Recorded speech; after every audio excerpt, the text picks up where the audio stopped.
अभी जो बड़ा चुनाव आ रहा है 2022 का चुनाव आ रहा है उत्तर प्रदेश के अंदर, अगर जवाब दे दिया इन लोगों ने तो डेफिनेटली जो सरकार है वो बैकफुट पर आ जाएगी। बैकफुट पर सरकार जब भी आ सकती है 2022 में आप चुनाव में हरा देंगे और 2024 में मोदी को हरा देंगे। नहीं तो छोटे मोटे चुनाव तो आते रहते हैं, जाते रहते हैं। नतीजों बड़ा से नतीजा ऐसा लग रहा ना कि कोई फर्क नहीं, है, इन नतीजे देखो, आंदोलन ये निकाय के नतीजे हैं, इनसे कुछ नहीं होता। वो गुजरात में पहले से ही है, मगर उत्तर प्रदेश का जो बड़ा चुनाव है, जो उत्तर प्रदेश देश की दिशा तय करता है, 2022 में चुनाव आ रहा है। ये जितने भी यहाँ पर आंदोलनकारी लोग हैं, ये मन बना लें कि उत्तर प्रदेश में जाएं, घर घर में जाएं और जो मौजूदा सरकार है उसके विषय में बताएं कि ये संविधान को ख़त्म कर रही है, आपके अधिकारों को ख़त्म कर रही है।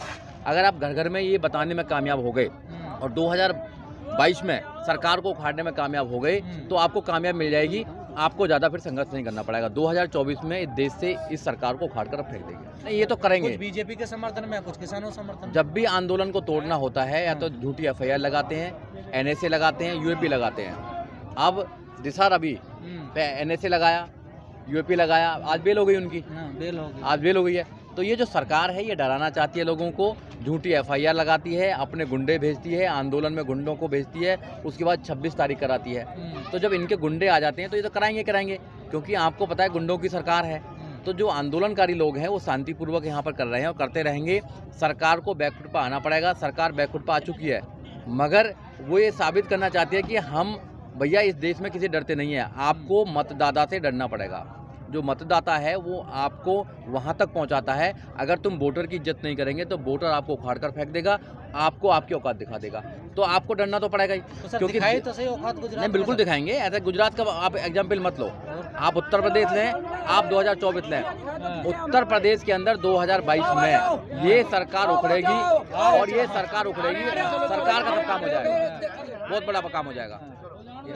देखो, मुजफ्फरनगर की जो घटना है वो सरकार के लोग हैं। ये तो हमेशा तो होता आया है, ये हमेशा से होता आया है कि जो सत्ता में लोग रहते हैं वो अपने कुछ गुंडों को भेजते हैं और जो दूसरे लोग विपक्ष के लोग हैं उन पर वो मारपीट करने का काम करते हैं। संजीव बालियान कौन है? संजीव बालियान सरकार के मंत्री हैं। तो उनको तो जिम्मेदारी दे रखी है कि अपने लोगों को तोड़ने का काम कीजिए। जब वो लोग नहीं तोड़ेंगे तो फिर उनकी मंत्री पद कैसे बना रहेगा, वो कैसे सरकार में रहेंगे? तो ये जो आम जनता है, आम जनता का आंदोलन है, ये कुछ कार्यकर्ताओं का आंदोलन नहीं है। वो अपने गुंडों को भेजकर हर आंदोलन को वो नष्ट करना चाहते हैं। आपने सीए का आंदोलन देखा होगा, उनके लोग गोली चलाने का काम करते हैं, उनके लोग वहाँ पर आंदोलन जो कारी लोग हैं उनको मारने पीटने का काम करते हैं। आपने यह आंदोलन देखा होगा, वो अपने गुंडों को भेजते हैं, गुंडों को भेजकर यहाँ पर आंदोलन को खराब करना चाहते हैं। तो करेंगे अपने इलाके में, क्योंकि उनको साबित करना अपने मालिक को कि हम तुम्हारे ज़्यादा वफादार हैं। चलती तो हमारी है ना, अगला टिकट हमको देना। मगर जनता ने मन बना लिया है कि अब की बार वो न मिनिस्टर रहेंगे न वो जीत पाएंगे। जनता मूड में है इस सरकार को उखाड़ने की। 2022 में इस सरकार को उखाड़ा जाएगा उत्तर प्रदेश से, 2024 में देश से उखाड़ा जाएगा। एक ही रास्ता है देश में जो लोग हैं उनको बचने का। अगर रोजगार चाहते हो तो एक ही रास्ता है, मान सम्मान चाहते हो तो एक ही रास्ता है, अगर आप चाहते हो कि आपको शांति से इस देश में रहना पड़े तो एक ही रास्ता है, इस सरकार को, जो ये सरकार मौजूदा सरकार है, जो कच्चे वालों की सरकार है, इसको उखाड़ कर फेंकना है। अगर तुमने सरकार को उखाड़ कर नहीं फेंकना तो फिर आपके साथ में ऐसे ही होता रहेगा। देखिए, ये तो मिनिस्टरों को लगाया गया है, जो बीजेपी के लोग उनको लगाया गया है कैसे न कैसे आंदोलन को खराब किया जाए। खापों का तो दोहरा रवैया है ना सर। देखो, अलग अलग खाप हैं, कुछ उनका समर्थन करती हैं, कुछ और का समर्थन करती है, मगर ज़्यादातर आप देखें लोगों की अगर भावना देखें, अगर आप किसान की भावना देखें, मजदूर की भावना देखें, आम आदमी की भावना देखें, तो वो इन कानूनों से परेशान है, क्योंकि कोई आदमी सड़क पर वैसा ही नहीं आता है। आज काम का समय है, आज खेती हो रही है, तो ये किसान बैठे हुए हैं, इन पे कोई फालतू समय थोड़ी है। भैया तुम ये कानून वापस ले लो, किसान अपने घर चले जाएंगे, फिर पूरे देश को अन्न उगा कर खिलाने का काम करेंगे। जो पूरे देश का पेट भरता हो उसे क्या शौक है इतनी गर्मी में और सर्दी में भैया सड़कों पर रहने का, आप बताइए। तो ये सरकार मजबूर कर रही है उन लोगों को फैसला लेने का। अगर आज भी इन लोगों ने, किसान भाइयों ने, पूरे देश के किसान भाइयों ने, नौजवान भाइयों ने अगर आज फैसला नहीं किया इस सरकार को उखाड़ने का, तो आने वाले समय में ये सरकार और ज़्यादा मुसीबत लाने वाली है। नहीं, वो तो अब वो टिकैत साहब जाने क्या करना चाह रहे हैं, पर जो आम आदमी की बात है, मैं आम आदमी की बात कर रहा हूँ कि आंदोलन आम आदमी ने पैदा किया, जो आंदोलन करा वो किसानों ने पैदा किया। ये जो प्रॉब्लम है ये किसानों की प्रॉब्लम है, एक आदमी की नहीं है। ये जो आंदोलन है ये टिकैत जी का आंदोलन नहीं है, ये किसानों का आंदोलन है। आप देखें पहले, क्योंकि सरकार तो कह रही है कि जाटों का आंदोलन है, ये जाटों का आंदोलन, ये किसानों का आंदोलन है। ये सबसे पहले ये देश के जो किसान है उनका आंदोलन है। और इस केस के आंदोलन के माध्यम से इस देश में संविधान को बचाने की बात हो रही है। क्योंकि अगर ऐसे ही कानून बनाए गए तो संविधान खतरे में है, देश का संविधान खतरे में है। तो इसलिए जो लोग हैं सड़कों पर हैं, देश के संविधान को बचाने के लिए आए हैं। अगर देश का संविधान बच गया, इस सरकार में तो बचने वाला नहीं है, क्योंकि इस सरकार के जो मिनिस्टर खुद कहते हैं, अनंत कुमार हेगड़े, कि हम देश के संविधान को बदलने के लिए आए हैं। इनके मिनिस्टर कहते हैं कि भैया हम बदल देंगे। अगर देश का संविधान बदल गया तो जो करोड़ों लोगों को अधिकार देता है, करोड़ों लोगों को मान सम्मान देता है, आईएएस बनते हैं, पीसीएस बनते हैं, डॉक्टर बनते हैं, जो बालिया जैसे जो लोग मिनिस्टर बनते हैं वो संविधान से बने हैं। अगर संविधान नहीं रहेगा तो कैसे बनेंगे भैया? तो संविधान को बचाने की लड़ाई है ये, चाहे सीएए हो, चाहे ये आपका किसान आंदोलन हो, संविधान को बचाने की लड़ाई लड़ रही है। इसलिए सारे लोगों ने संविधान को बचाने की कसम खाई है और 2022 में संविधान को बचाने की पहली एक पहल होगी जो उत्तर प्रदेश से होगी। उत्तर प्रदेश में योगी सरकार को उखाड़ कर फेंका जाएगा। ये कहाँ तक जाएगा? नहीं, ये गलत है। करने का तरीका नहीं, गलत है। अपनी फसलें नष्ट नहीं करनी चाहिए, ये गलत है। एक विरोध करने का तरीका होता है, मगर मैं अपील करना चाहूँगा आपके चैनल के माध्यम से कि ऐसा ना करें, क्योंकि जो फसल है आज भी इस देश के अंदर 19 करोड़ लोग रात को भूखे सोते हैं। आप डाटा उठाकर देखिए, आप गूगल चेक करें, 19 करोड़ लोग रात को भूखे सोते हैं। कम से कम ऐसा ना करें कि लोग भूखे सोएं, क्योंकि सरकार को तो कोई लेना देना नहीं है। ये तो मजदूरों पर लाठी बरसाने वाली सरकार है। ये कहती है 2 करोड़ रोजगार देंगे, रोजगार नहीं देगी। आज भी गरीबी का लेवल इतना है कि पाकिस्तान से भी नीचे हम गरीबी के लेवल पे। पाकिस्तान ऊंचा बड़ा है हमसे, गरीबी के लेवल देखा। भुखमरी में हम उससे नीचे हैं, भुखमरी में हमारे लोग ज़्यादा हैं। भुखमरी देश के अंदर आप देश को सोने की चिड़िया बनाना चाहते हो? कौन से देश को सोने की चिड़िया बनाना चाहोगे आप बताइए ना आप लोग? तो आप पढ़ाई में बहुत नीचे हैं, तो आप जो मुद्दे हैं उन मुद्दों को तो उठाना नहीं चाहते, मगर आप ये करना चाहते। तो किसान भाइयों से मैं कहना चाहता हूँ कि आप अपना आंदोलन संविधान के दायरे में करें। संविधान बहुत ताकतवर है, आप संविधान के दायरे में करेंगे तो ये हार जाएंगे। आप संविधान के दायरे में ही रहें बस। नहीं तो फिर आपने 2 अप्रैल की जो भीड़ इकट्ठी हुई थी क्यों वापस कर दिया आपने? SC/ST प्रिवेंशन एट्रोसिटीज एक्ट 1989 क्यों आपने वापस किया? क्योंकि आपने CAA पे कैसे बैकफुट पे चले गए आप?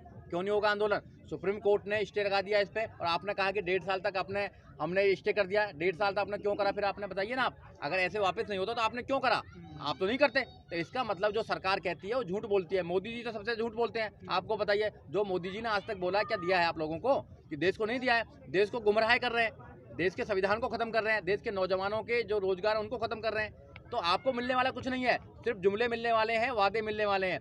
अगर आपको और वादे लेने और जुमले लेने हैं, अभी तो कहेंगे नौजवान चिंता मत करो, आपको हम भैया चांद पे प्लॉट काट रहे हैं, वहीं नौकरी मिलेगी आपको, तो वहाँ भी भेज सकते हो। तो आप जुमलेबाजी की सरकार मत करो, आप रियल सरकार है। जो मुद्दे हैं उन मुद्दों पे बात करो। ये मुद्दे वाली सरकार नहीं है, ये तो ठोको वाली सरकार है। ये हर जगह विपक्ष और पक्ष होता है।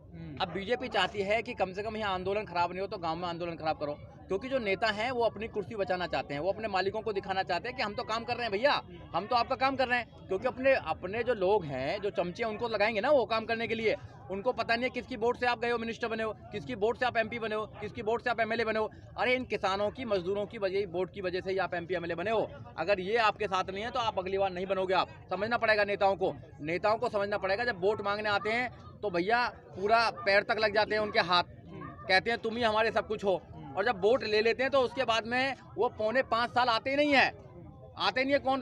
जनता पर जुर्म होता रहता है, जनता की परेशानी होती रहती है, सड़कों पर रहते हैं, आते नहीं है। समझना पड़ेगा, लोगों को समझना पड़ेगा। सर, अमित शाह कह रहे हैं कि पूरे देश का विकास हुआ, पश्चिम बंगाल में विकास नहीं हुआ, हमारी सरकार बनाइए। अमित शाह जी के बेटे का विकास हुआ और किसी का विकास नहीं हुआ। किसका विकास हुआ बता दीजिए। अगर देश का विकास हुआ तो पश्चिम बंगाल दूसरे देश में है क्या? देखो मेरी बात सुनिए आप, उनका विकास सिर्फ बीजेपी का विकास हुआ है। बीजेपी के बड़े बड़े ऑफिस बन गए हैं, बीजेपी के जितने लोग हैं उनकी जो इनकी आय थी वो 5 गुनी 10 गुनी हो गई है। उनके बेटे की, अमित शाह जो है, उनके जो बेटा है शाह, उसकी बहुत ज़्यादा हो गई है। तो ये तो अपने इनके परिवार की आय बढ़ रही है, इनका विकास हो रहा है। और जो मोदी जी का विकास तो पता नहीं कहाँ पे विकास है। तो विकास नहीं हो रहा, विनाश हो रहा है। विनाश, देश का विनाश हो रहा है, क्योंकि नौजवानों को रोजगार नहीं है। आप देखिए नौजवान जो हैं वो मजबूर हैं। किसान इस देश के अंदर आत्महत्या करता है, जो पूरे देश को अन्न देता है वो आत्महत्या करता है इस देश के अंदर, और अपने आवाज़ उठाता है तो उसको डंडे मारती है आपकी पुलिस। अगर रोज जो मजदूर दिल्ली से अपने गांव जाना चाहता है तो आप डंडे बरसाती है आपकी पुलिस, और झूठे मुकदमों करते हैं। जो आंदोलनकारी, जो लोग अपनी आवाज़ उठाने का काम करते हैं, NSA लगाते हो, UAP लगाते हो, जेल में भेजने का काम करते हो आप लोग। आप जवान बंद करना चाहते हो, इसका मतलब आप संविधान को खत्म करना चाहते हैं। संविधान में अधिकार दिया है कि आप अपना अधिकार कर सकते हैं, आप अपना आंदोलन कर सकते हैं। आप कहते हैं कि आंदोलन जीवी हैं, हम तो आंदोलन जीवी हैं, आप परजीवी हैं। आप कौन से जीवी हैं? मंदिर जीवी हैं क्या आप कौन से जीवी हैं बताइए ना, आपको जीवी बताना पड़ेगा। तो मैं तो सब लोगों से आपके चैनल के माध्यम से कहना चाहता हूँ, 2 चीज़ बंद कर दो। मंदिरों में दान और इनको मतदान।